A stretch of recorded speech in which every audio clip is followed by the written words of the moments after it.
In the scorching desert of Arizona Territory, 1887, a starving prospector clutching his dying infant stumbled into an Apache camp, desperate and broken. What happened next would challenge everything the white settlers believed about savage Indians and civilized men. The Apache women made him an offer that would save his child's life, but bind his soul forever to a world he never understood. This is not a tale of conquest or gunfights, but of survival, honor, and the unexpected mercy found in the most unlikely places during America's wildest frontier days. The sun beat down mercilessly on the Arizona Territory as Thomas Crawford stumbled through the rocky terrain, his boots worn thin and his throat parched like old leather. In his trembling arms, he cradled his 6-month-old son, little Samuel, whose weak cries had grown fainter with each passing hour. The baby's mother, Margaret, had died 3 days after childbirth from fever, leaving Thomas alone with a mining claim that yielded nothing but dust and a child who needed milk he could not provide. Thomas had been walking for 2 days now, searching desperately for the nearest settlement.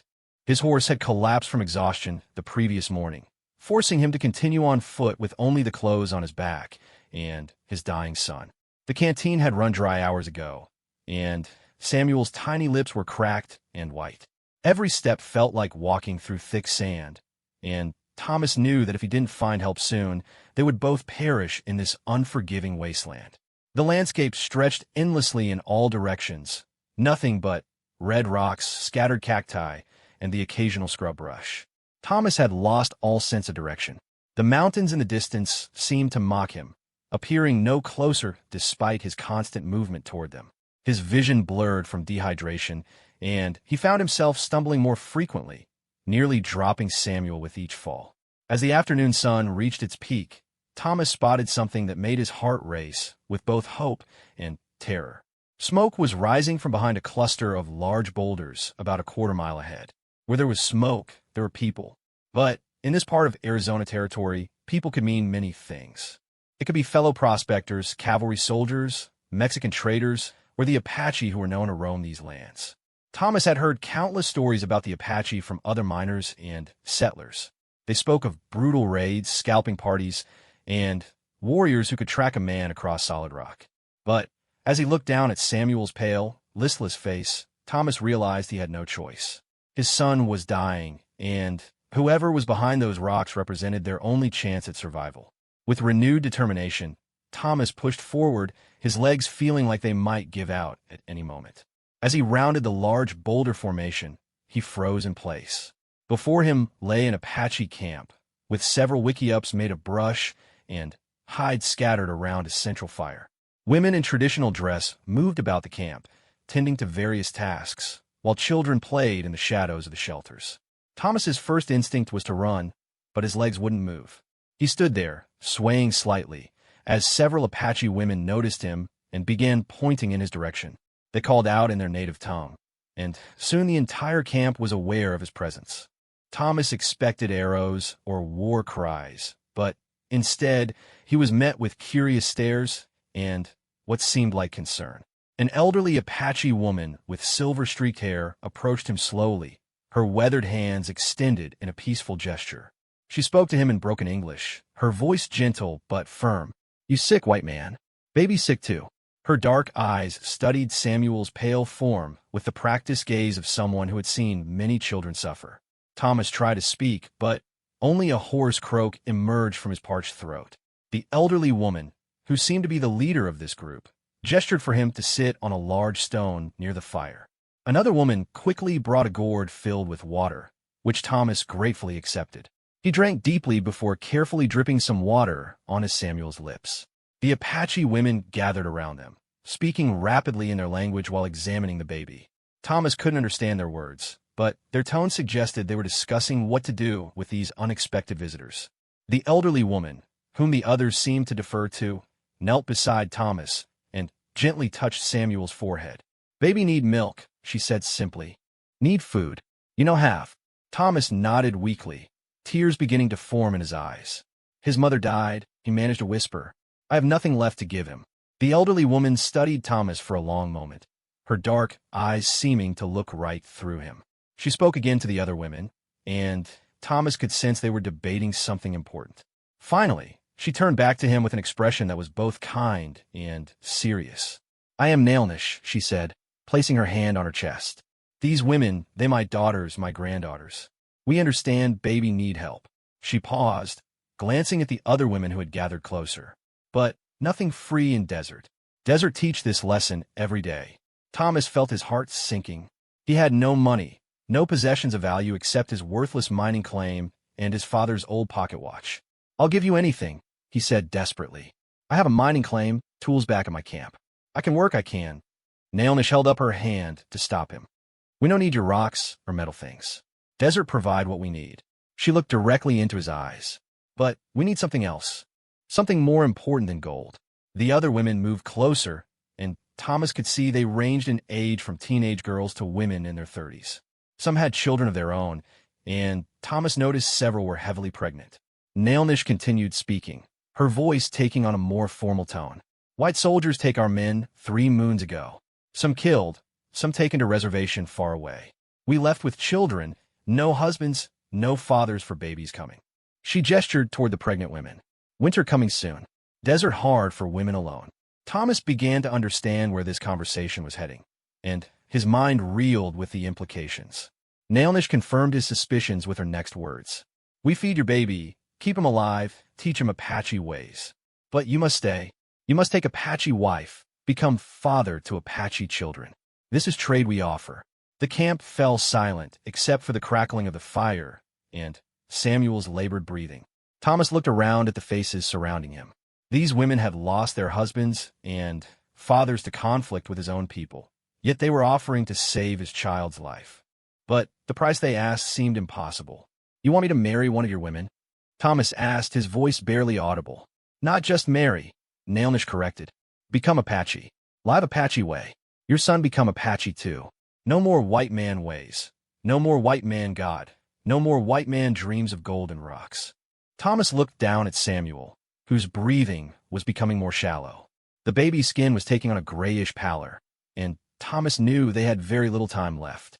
He thought of his wife Margaret, of the life they had planned together, of the comfortable existence he had imagined in some distant city once he struck it rich. But those dreams seemed meaningless now as he held his dying son. What good were plans for the future if Samuel didn't live to see tomorrow? What value did his white man's pride have if it cost his child's life? "How do I know you'll keep your word?" Thomas asked, though he realized he was in no position to negotiate. Nailnish smiled for the first time since their conversation began. "Apache word sacred. We say we feed baby, we feed baby. We say you become family, you become family. But you must choose now. Baby not have much time."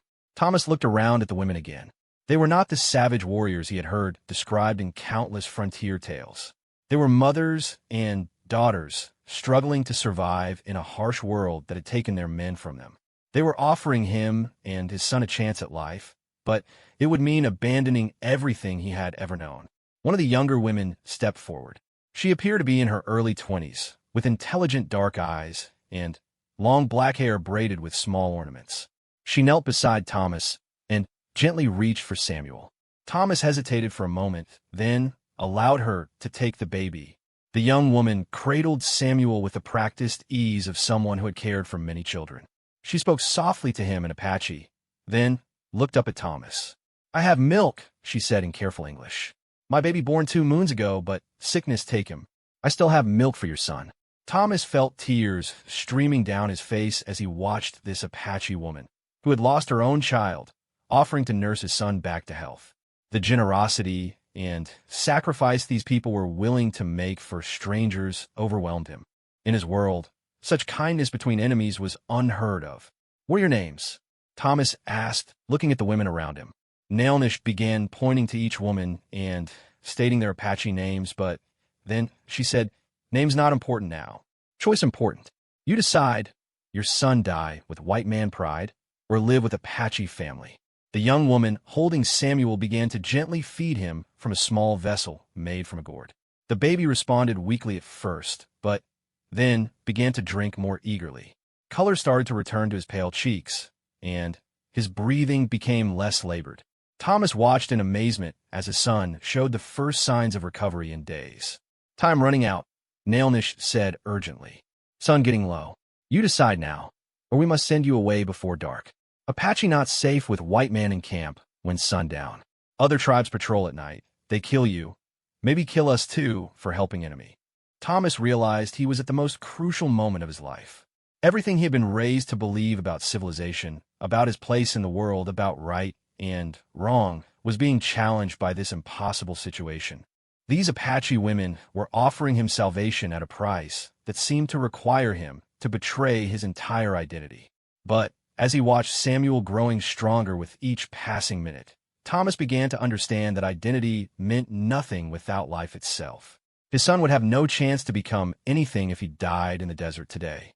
Whatever future awaited them in this Apache camp, it was better than the certain death that lay behind them in the wasteland. If I stay, Thomas said slowly, how will this work? How do I choose which woman to marry? How do I know I can truly become Apache? Nailnish nodded approvingly at his questions. Good questions. Show you thinking like Apache already. Practical, careful, thinking of family first. She gestured to the women around them. Each woman here choose for herself. If she want white man husband, choose them. They choose you. If no woman want you, you still can stay to help with hunting and protection, but your son raised by all women together. The young woman, still holding Samuel, looked up at Thomas. My name is Desba, she said quietly. It mean going to war in your tongue. I give this name because I fight to keep children alive when sickness come to camp. She paused, studying his face. Your son fight too. He fight to live. Maybe we fight together to keep him strong. Thomas felt a connection to this woman who had already done more for his son than he had been able to do himself. And the others? He asked. One by one, the women stepped forward and introduced themselves in broken English. There was Ayana, whose name meant eternal blossom, who had lost her husband to fever just before the soldiers came. She was skilled in healing and medicine, and her knowledge could help keep Samuel healthy. There was Naeli, I love you, who was pregnant with her second child and needed a father for the baby growing within her.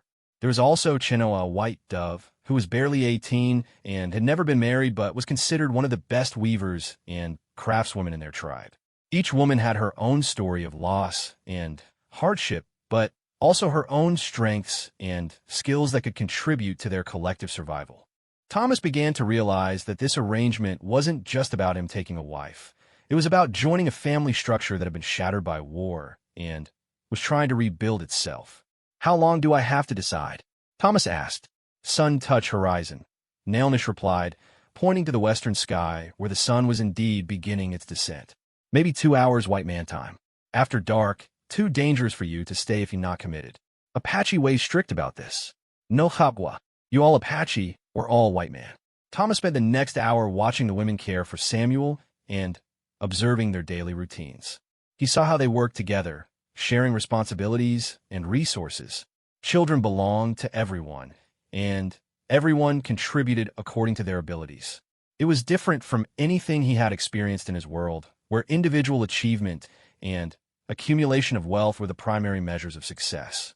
As the sun continued its journey toward the horizon, Thomas found himself drawn into conversations with the women. Despite the language barrier, he began to understand their personalities and their hopes for the future.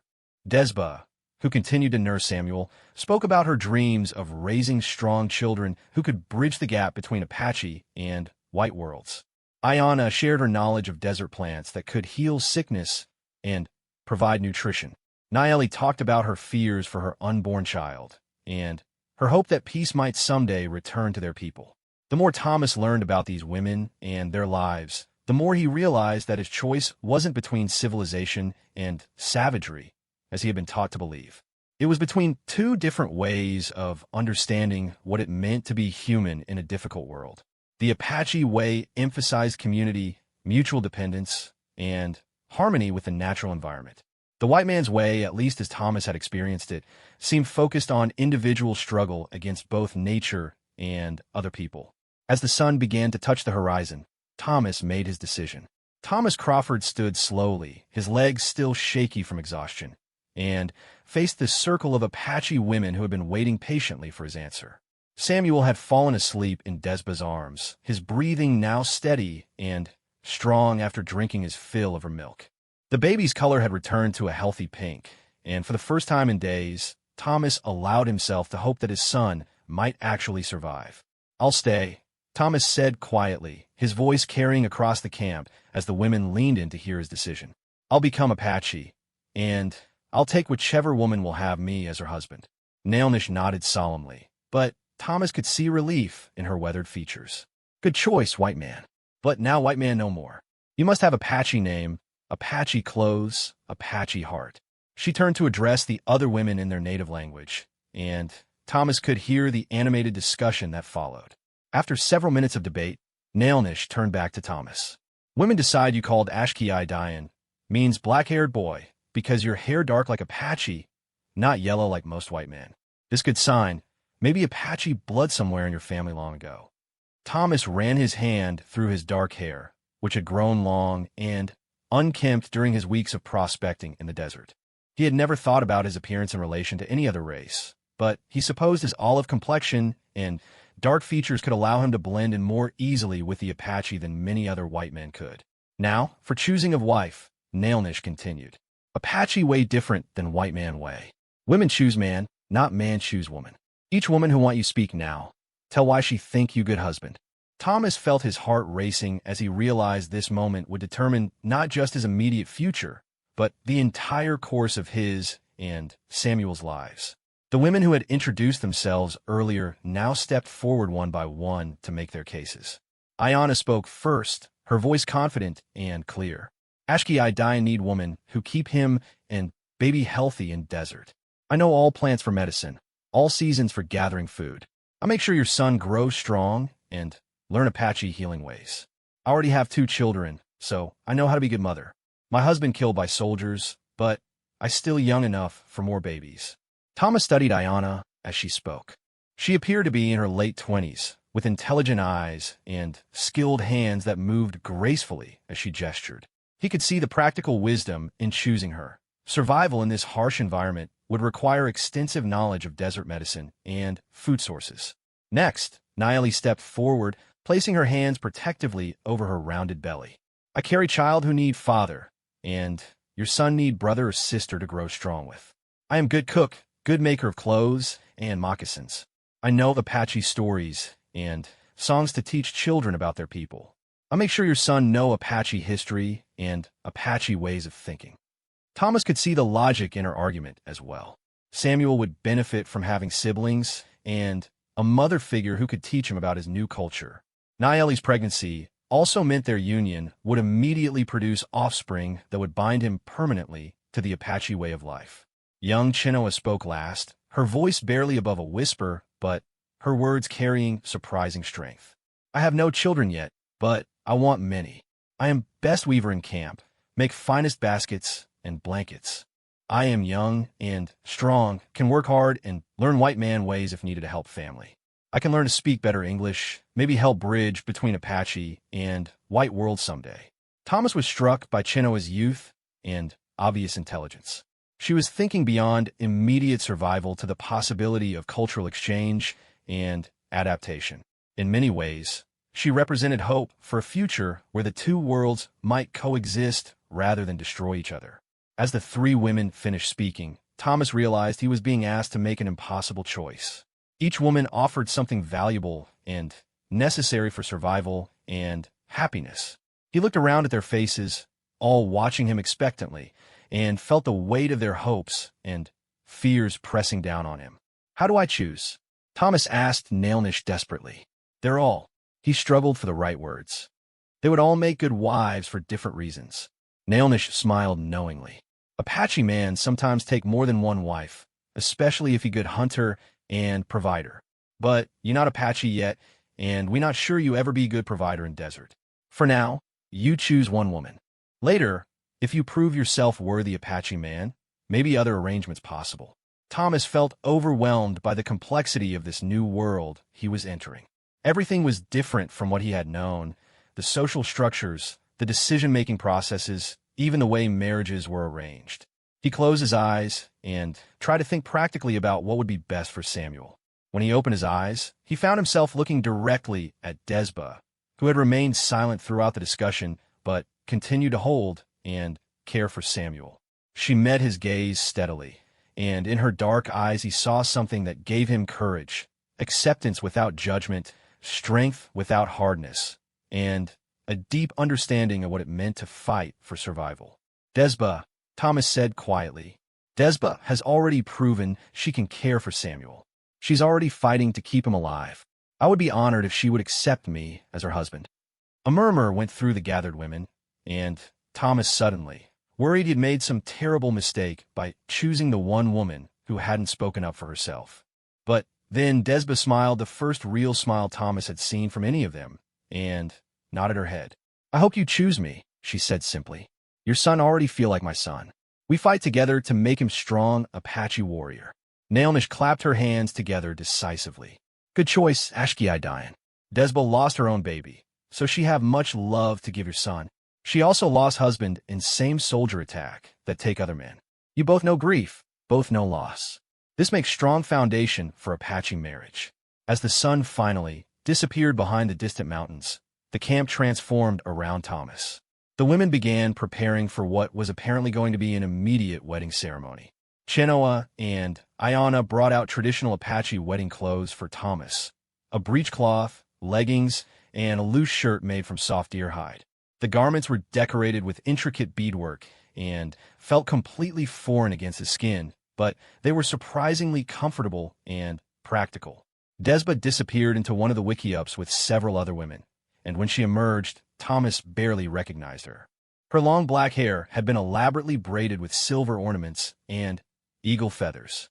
She wore a traditional Apache wedding dress made of white buckskin, decorated with fringe and geometric patterns in blue and red beads.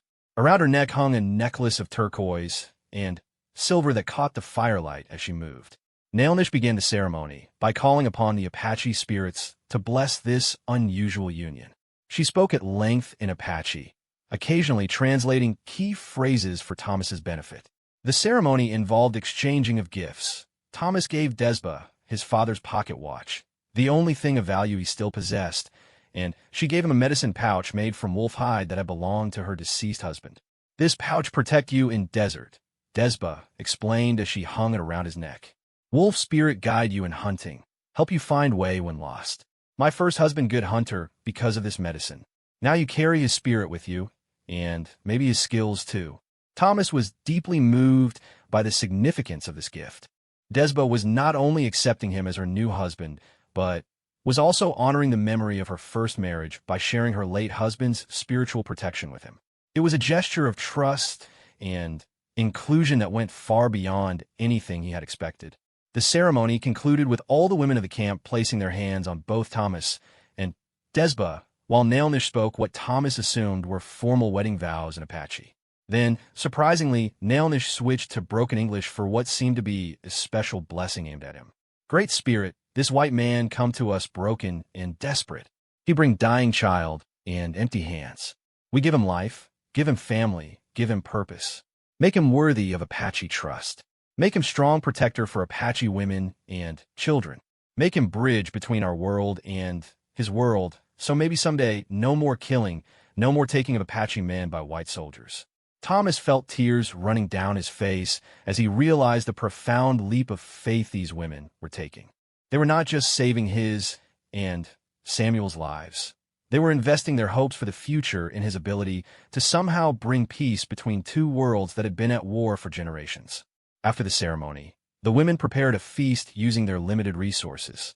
They had rabbit meat, roasted agave roots, pine nuts, and various desert plants that Thomas didn't recognize but found surprisingly tasty. As they ate, the women told stories and sang songs in Apache, occasionally translating for Thomas's benefit. Desba sat beside him throughout the meal, holding Samuel when he needed feeding and teaching Thomas basic Apache words for common objects and concepts. She meant my son, she meant my mother, and she meant my father.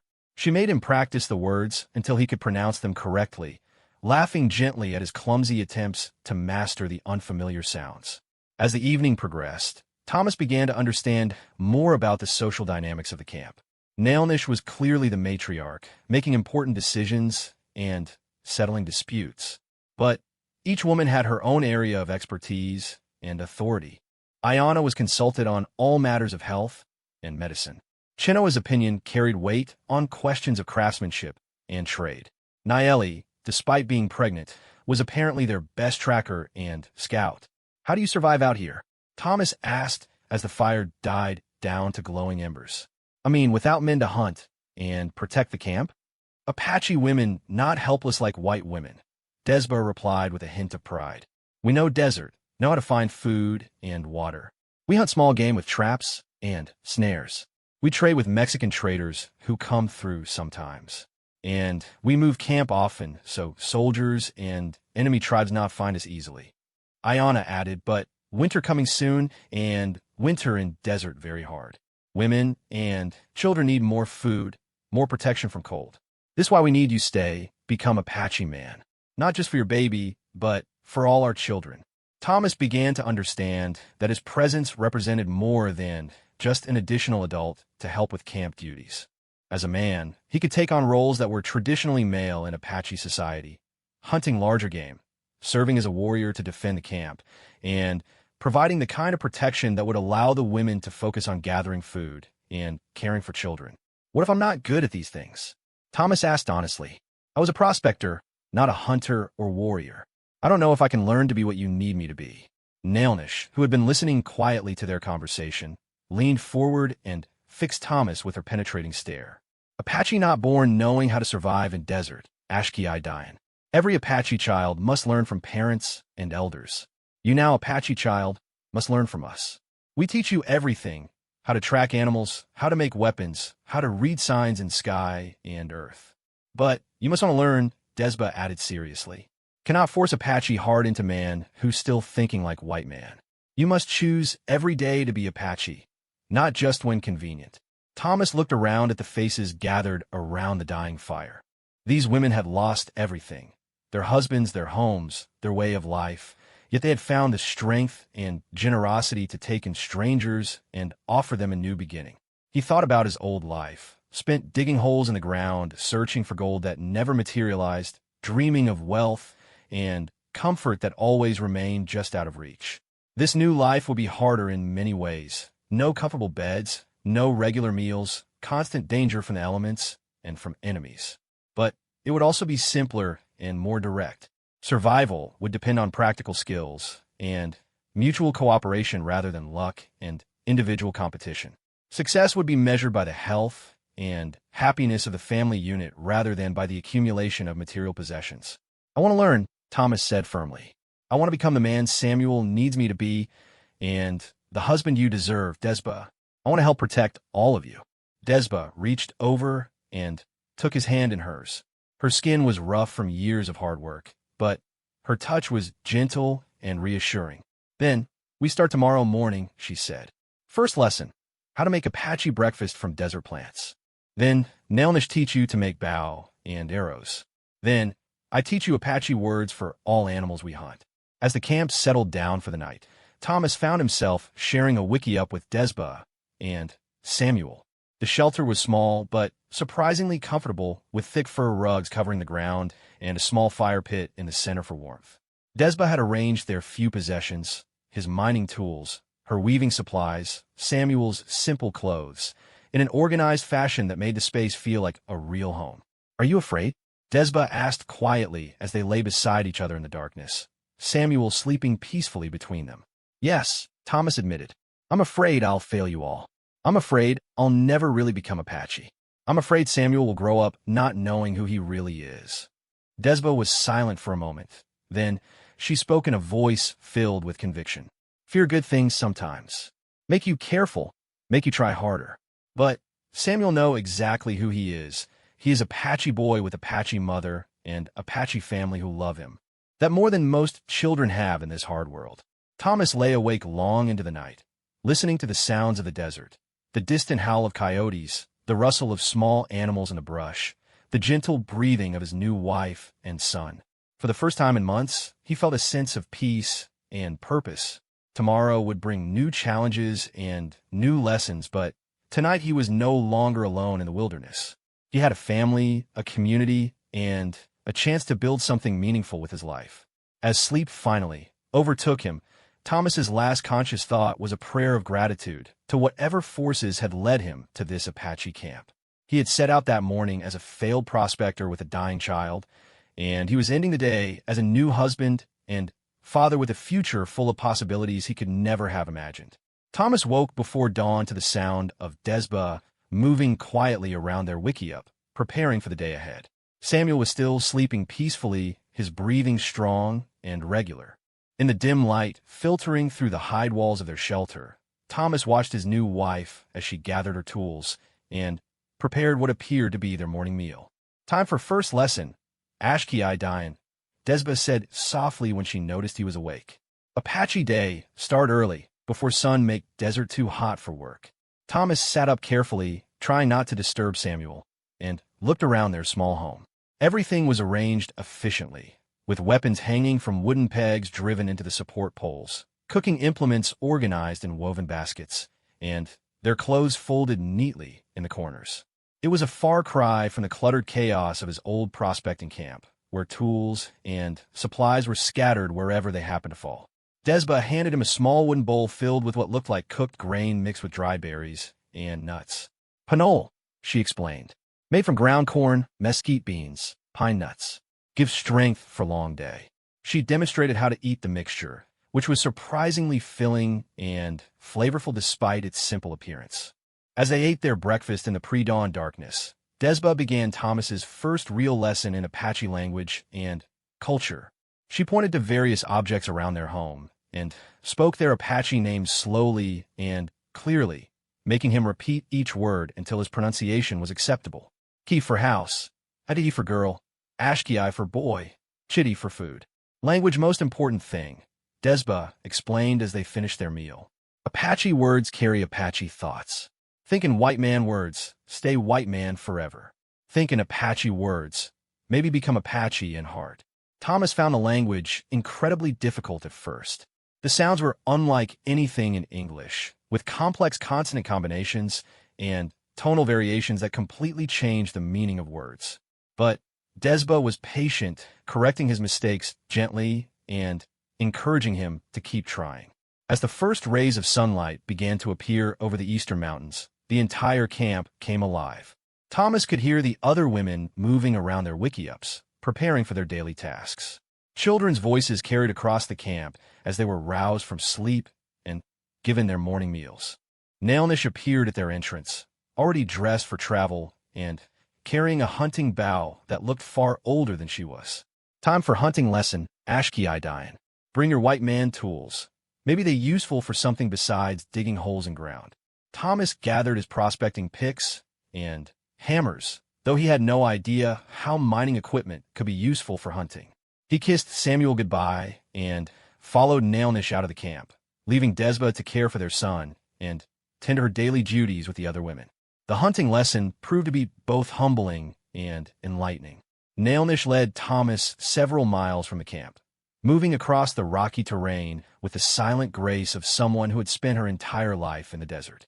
Thomas, meanwhile, stumbled over rocks and sent small avalanches of pebbles clattering down hillsides with every other step.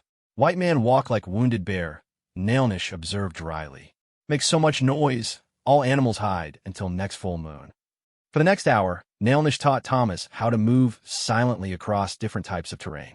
She showed him how to place his feet to avoid loose rocks, how to distribute his weight to minimize the sound of his footsteps, and how to use natural cover to mask his approach toward potential prey. "Apache hunter become part of desert," she explained as they crouched behind a large boulder, watching a small herd of javelinas feeding in a wash below them.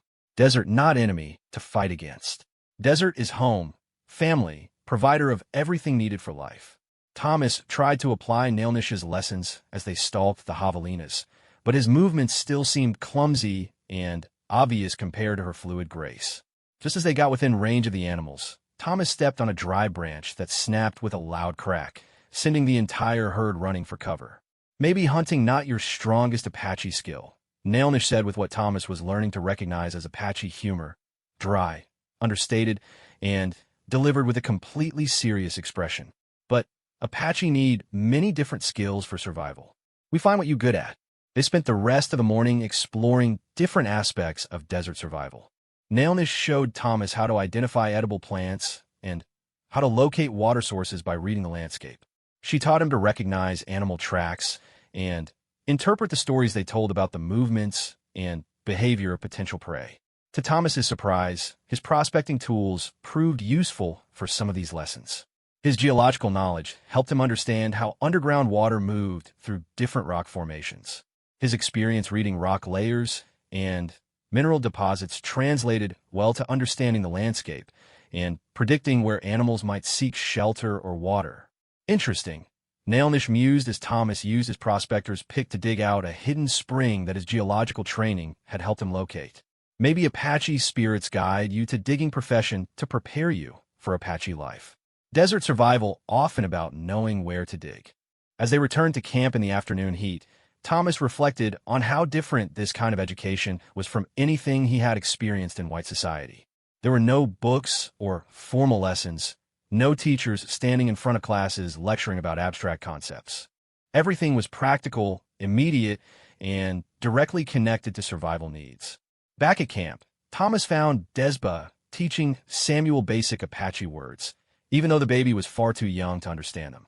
She explained that children learn language by hearing it constantly from birth, and the sooner Samuel's ears became accustomed to Apache sounds, the easier it would be for him to speak properly when he was older.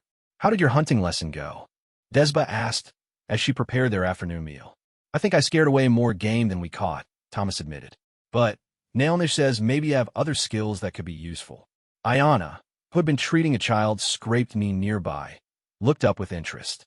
"What skills you have from white man life?" she asked.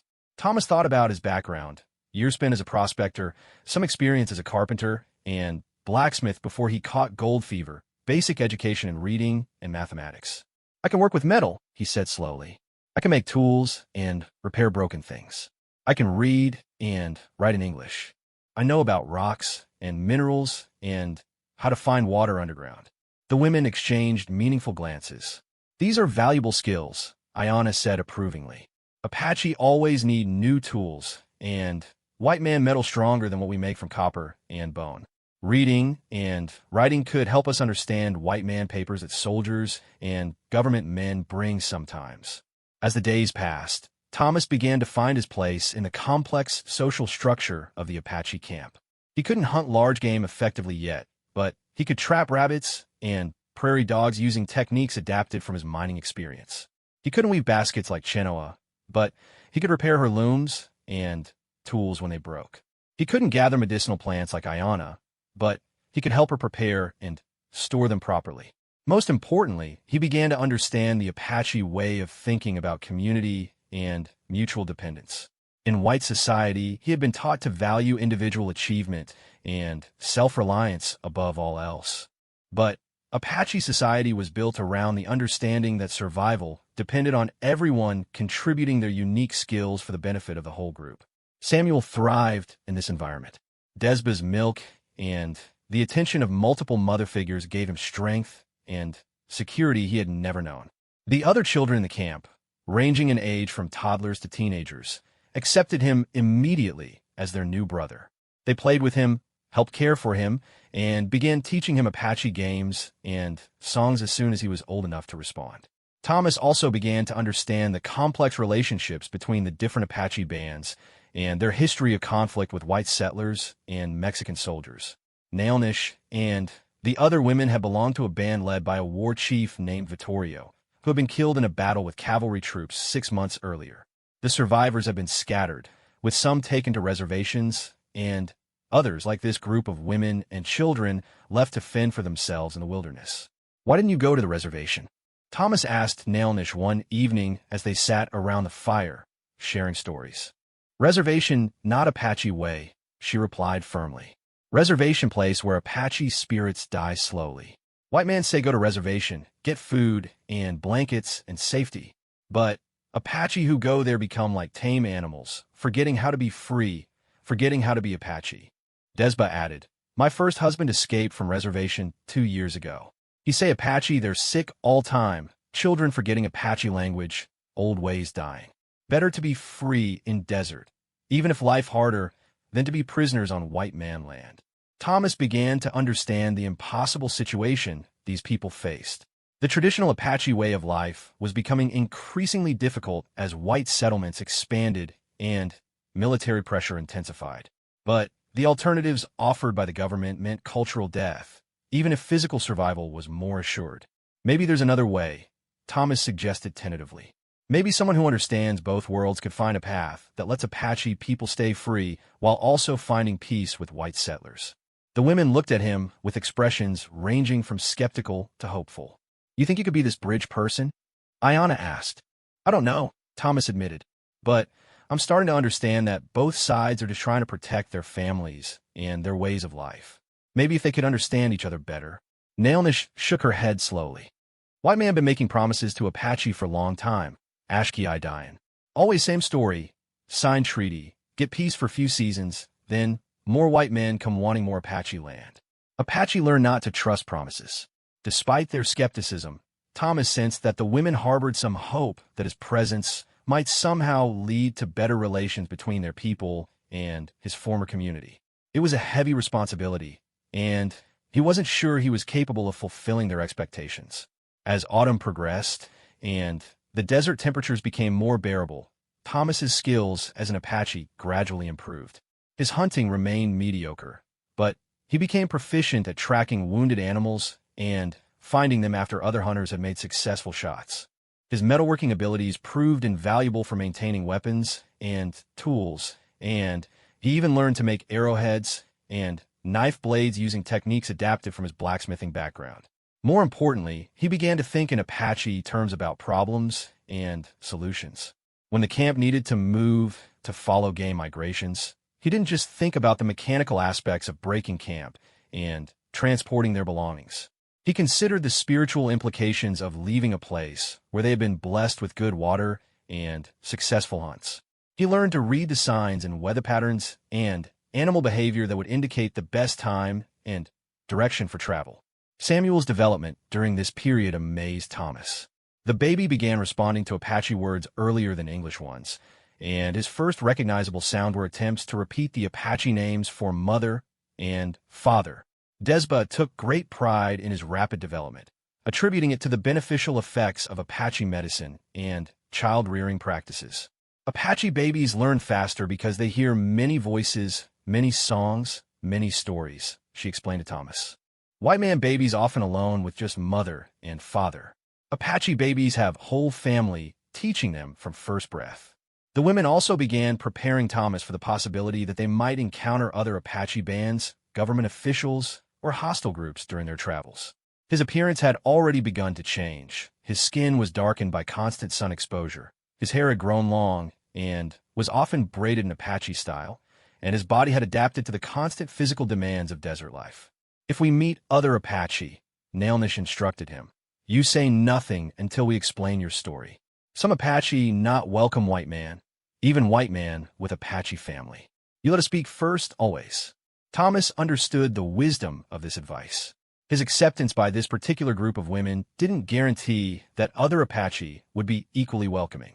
His presence could be seen as a threat, a trick, or simply an unacceptable contamination of Apache purity. As winter approached, the camp began making preparations for the harsh months ahead. They would need to find a more sheltered location, stockpile food and fuel, and ensure that everyone had adequate clothing and bedding for the cold desert nights. Thomas threw himself into these preparations with determination, knowing that his family's survival depended on their collective success. The practical demands of preparing for winter also forced Thomas to confront the reality of his commitment to Apache life. There would be no returning to white society during the difficult months ahead. He would either succeed as an Apache or fail as a human being, with no middle ground for retreat or compromise. Are you ready for this? Desba asked him one evening as they watched the first frost form on the rocks around their camp. Thomas looked at Samuel, who was babbling happily in Desba's arms, mixing Apache and English sounds in his infant attempts at communication. He thought about the life he had left behind, the loneliness, the constant disappointment, the feeling that he was always fighting against forces beyond his control.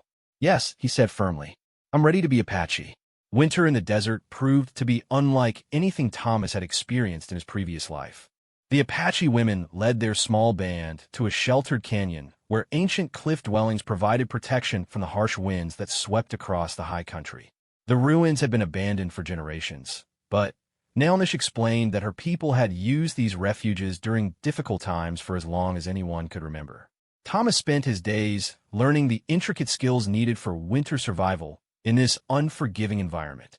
He helped gather and store firewood, working alongside the women to collect dead branches and dried grass that would burn cleanly in their small fires. He learned to hunt smaller game that remained active during the cold months, pack rats, rabbits, and the occasional deer that ventured down from the mountains seeking water. Most challenging was learning to think like an Apache about the spiritual aspects of survival. Every hunting expedition required prayers and ceremonies to honor the spirits of the animals they hoped to kill. Every move to a new camping spot required consultation with the ancestral spirits who had protected Apache people in these lands for countless generations. White men think desert empty. Nailnish explained as she taught Thomas to read the signs that indicated spiritual approval or disapproval of their activities. Apache know desert full of spirits, full of power, full of teachers.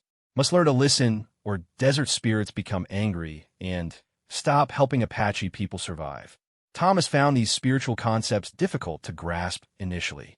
His Christian upbringing had taught him to think of God as a distant, abstract being who was approached through formal prayers and church services.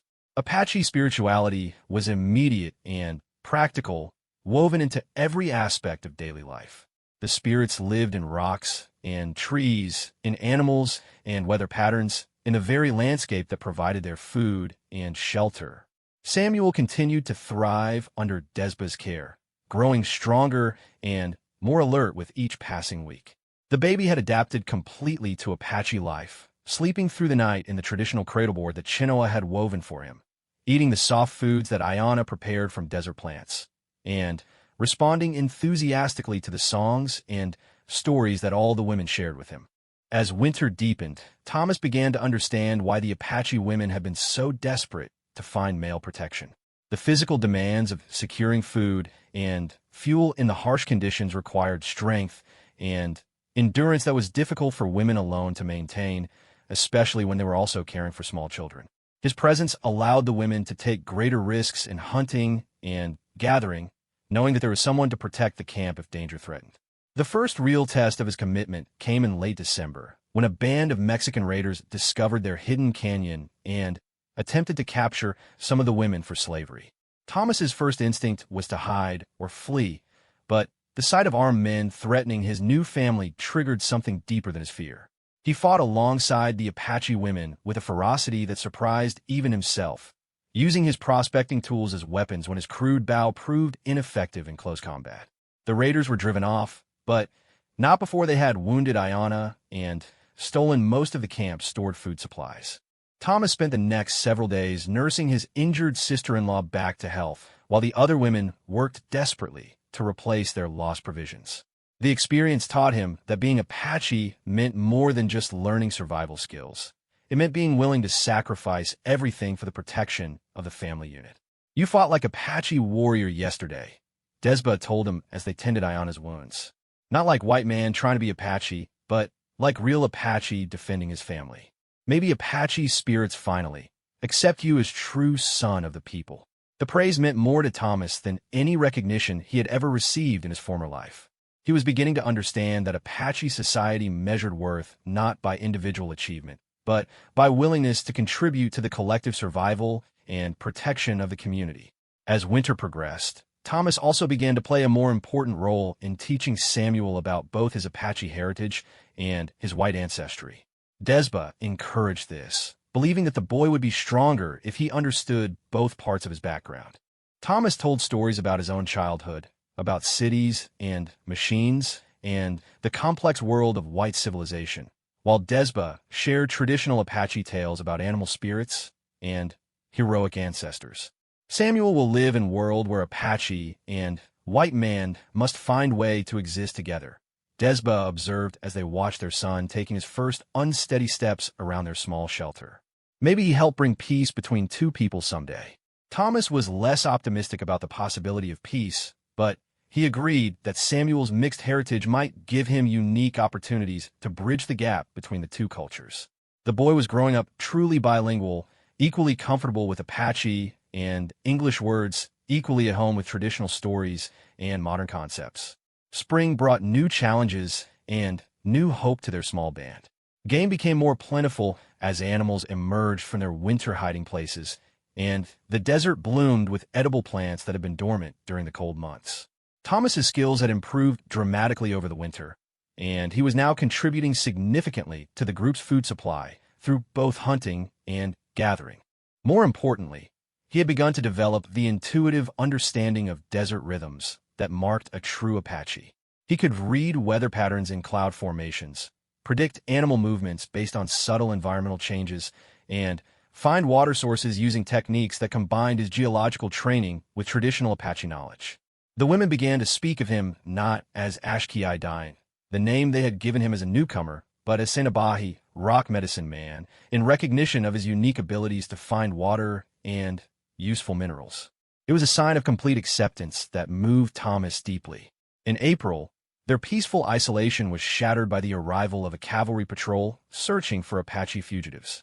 Thomas faced the most difficult decision of his new life when the soldiers demanded that he identify himself and explain his presence in the Apache camp. He could have claimed to be a captive, secured safe passage back to white civilization, and abandoned his Apache family to whatever fate the soldiers chose for them. Instead, Thomas stood proudly beside his wife and son and declared himself to be Apache by choice and marriage. The soldiers were initially skeptical, but Desba's obvious pregnancy with their second child and Samuel's clear comfort with his Apache family convinced them that this was not a case of forced captivity. "You know you're committing yourself to the life of a hostile Indian," the patrol captain warned Thomas. "The army won't distinguish between you and any other Apache if we encounter you again under different circumstances." "Understand," Thomas replied calmly. "These people are my family now. Their fate is my fate." The soldiers ultimately decided to leave them alone, perhaps recognizing that a small band of women and children posed little threat to white settlements.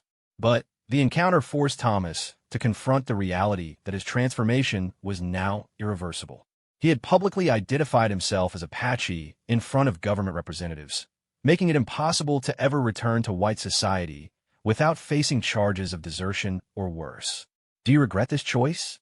Desba asked him that evening as they discussed the implications of his declaration to the soldiers. Thomas looked around at their camp, where children played traditional games while women worked on preparing hides and weaving baskets. He watched Samuel, now walking confidently and chattering in both Apache and English as he played with stones and sticks in the firelight.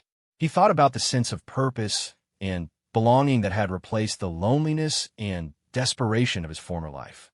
"No," he said firmly, "I don't regret anything. This is where I belong." Summer brought the greatest test yet of Thomas's Apache identity when they encountered a larger band of Apache warriors led by a chief named Nate, who was suspicious of any white man claiming to be Apache. The warriors had been raiding settlements along the border, and they viewed Thomas as a potential spy or traitor who could betray their locations to the army.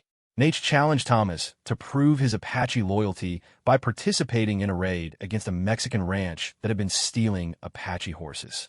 It was a moment that would define the rest of his life: participate in violence against people of his own race, or be rejected by the Apache community that had become his entire world. Thomas chose to go on the raid, but he also chose to interpret his role in a way that honored both his Apache obligations and his personal moral code.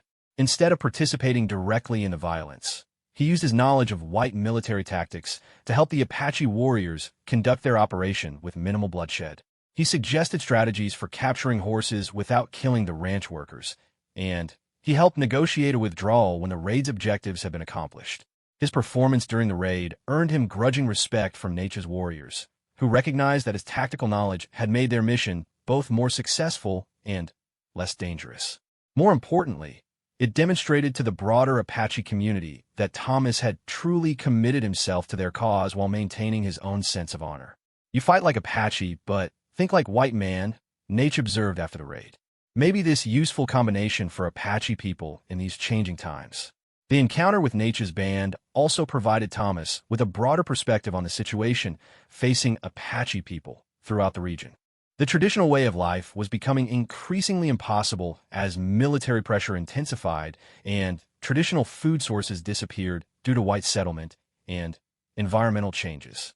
Apache people at crossroads, Nate explained during a council meeting where Thomas was permitted to observe but not participate. Old ways no longer enough for survival. Must find new ways to be Apache while still remaining true to Apache spirit. Thomas began to see his own transformation as part of a larger pattern of adaptation that all Apache people were being forced to undergo. Just as he had learned to combine his white knowledge with Apache wisdom, perhaps the entire culture would need to find ways to preserve its essential identity while adapting to new realities. As autumn approached again, marking nearly a year since Thomas had first stumbled into the Apache camp, he reflected on the completeness of his transformation. He now thought primarily in Apache, dreamed in Apache, and saw the world through Apache eyes. His relationship with Desba had deepened into genuine love and partnership based on shared hardships and mutual respect rather than desperation and convenience. Samuel was walking and talking confidently in both languages, and Desba was heavy with their second child, due to be born before winter. Thomas had become not just an adopted Apache, but a true patriarch responsible for the welfare and future of an Apache family. The women who had initially taken him in now consulted him regularly on important decisions affecting the group. He had proven himself as a provider, protector, and wisdom keeper worthy of their trust and respect. More than that, he had become a bridge between worlds, helping his Apache family understand the white world while learning to see his own former people through Apache eyes.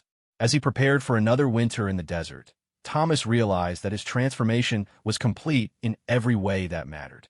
He was no longer Thomas Crawford, the failed prospector. He was Tsane Abahi, Apache husband and father, ready to face whatever challenges the future might bring to his people. 5 years had passed since Thomas Crawford first stumbled into the Apache camp carrying his dying son. Now, as Tsane Abahi, he stood on a ridge overlooking a gathering of Apache bands that would determine the future of his adopted people. The meeting had been called by Geronimo himself, who had escaped from the reservation and was seeking to unite all free Apache under his leadership for what many believed would be their final stand against white encroachment. The man who now bore the name Rock Medicine Man was unrecognizable as the desperate prospector who had once wandered the desert seeking gold. His skin was permanently bronzed by years of desert sun. His hair hung in traditional Apache braids decorated with eagle feathers earned through acts of courage, and his body carried the scars and bearing of a seasoned warrior. More importantly, his mind had been completely transformed by Apache ways of thinking and seeing the world. Beside him stood his family, Desba, now his wife of 5 years and mother to 3 of his children. Samuel, now 6 years old and fully Apache despite his mixed heritage. 4-year-old Maria, born during their second winter together. And 2-year-old Joseph, whose Apache name meant Little Wolf, and who had never known any world except the desert and the Apache way of life. Desba was again pregnant with their 4th child, due to arrive before the next winter season. The years had been filled with constant movement and adaptation as the Apache band struggled to maintain their freedom in the face of increasing military pressure. Thomas had participated in dozens of raids and skirmishes, always using his unique knowledge of white military tactics to help his people survive encounters with superior firepower. He had also served as a negotiator when possible, using his understanding of both cultures to sometimes prevent violence when Apache and white interests conflicted. Samuel had become a bridge between worlds in ways his father had never imagined possible. The boy moved effortlessly between Apache and English, between traditional stories and modern concepts, between the spiritual world of his Apache family and the practical realities of an encroaching industrial society. Other Apache children looked up to him as someone who could explain the mysterious ways of white people, while he remained completely loyal to Apache values and traditions. "The soldiers are coming again," Desba said quietly as they watched the various Apache leaders gathering around Geronimo's council fire. Nailnish says scouts report large force moving this direction from Fort Apache. Maybe this time they bring enough men to force all Apache to surrender. Thomas nodded grimly. He had been tracking the military movements for weeks, using his knowledge of white tactics to predict their strategy. The army was indeed preparing for what appeared to be a final campaign to force all remaining free Apache onto reservations. The days of running and hiding in the vast desert were coming to an end. What will Geronimo decide? Thomas asked Nailnish, who had emerged from the council meeting looking tired and worried. The old woman, now approaching 70 but still sharp-eyed and determined, shook her head slowly. Geronimo wants to fight until death. He says better for Apache to die free than live as prisoners on white man reservation. Many warriors agree with him. Thomas felt the weight of an impossible decision pressing down on him. As an adopted Apache, he was expected to follow whatever course the council decided, even if it meant certain death for his family. But as a man who understood both worlds, he could see the futility of continued resistance against the overwhelming military power that the United States was bringing to bear against his people. There might be another way, Thomas said carefully, knowing that his next words could be interpreted as cowardice or betrayal by some of the Apache leaders. I could try to arrange a meeting with the military commanders. Maybe negotiate better terms for surrender than what they're offering now. Nailnish studied his face intently. You think white soldiers listen to Apache who used to be white man? You think they show mercy because you can speak their language and understand their ways? I don't know, Thomas admitted. But I know that if we fight, we'll all die, including the children. Samuel, Maria, Joseph, they'll never have a chance to grow up and maybe find a better way for Apache people to survive in the changing world. The debate that followed was the most difficult of Thomas's Apache life. Some of the warriors accused him of losing his Apache heart and reverting to white man thinking.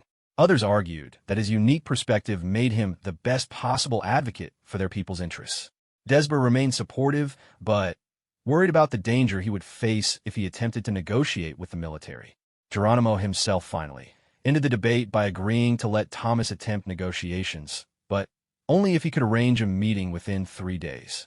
If no progress was made by then, the Apache would scatter into small bands and continue fighting until the last warrior fell. Thomas rode out the next morning alone, carrying a white flag and trusting in his ability to convince the military commanders that negotiation was preferable to the costly campaign that would be required to defeat the remaining Apache bands. The journey to the army camp took him through landscape that had become his home over the past 5 years.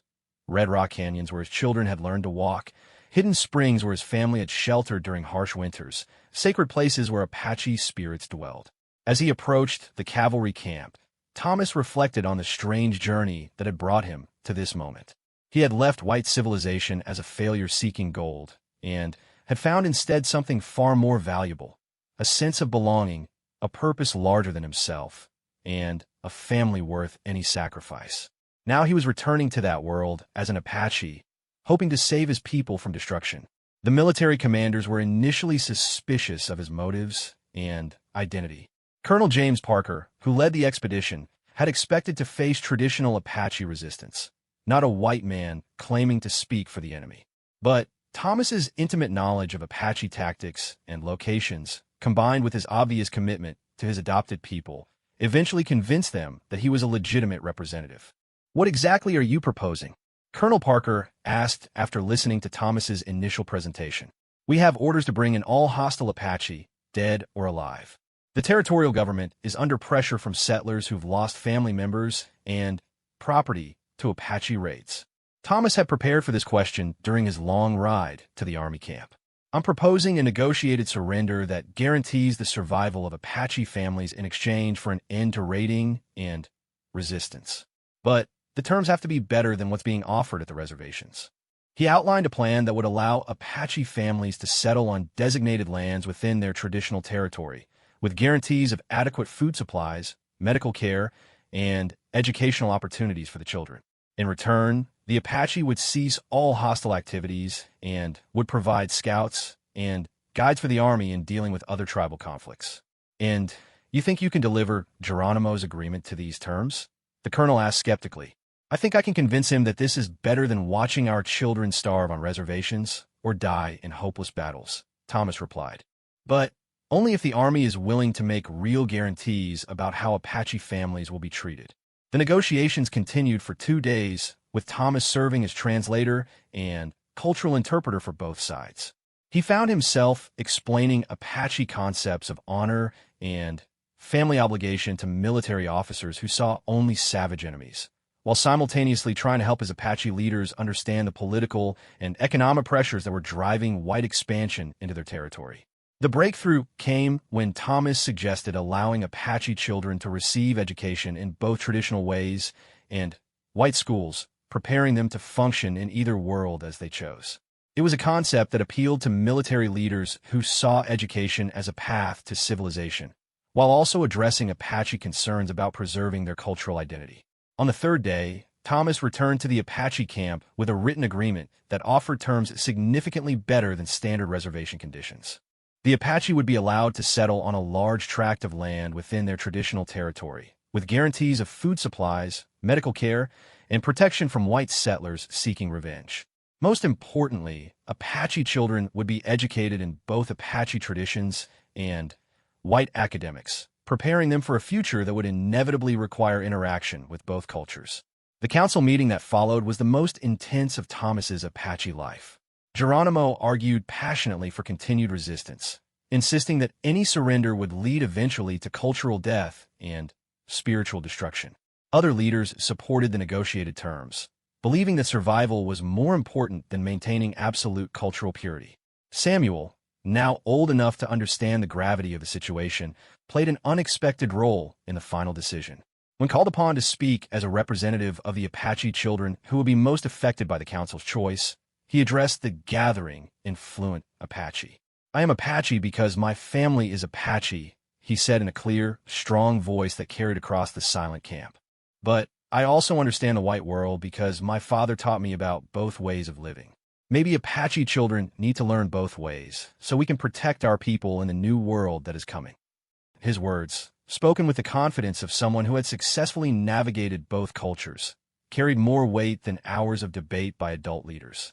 The council voted to accept the negotiated surrender, trusting that Thomas's unique position would help ensure that the white authorities honored their agreements.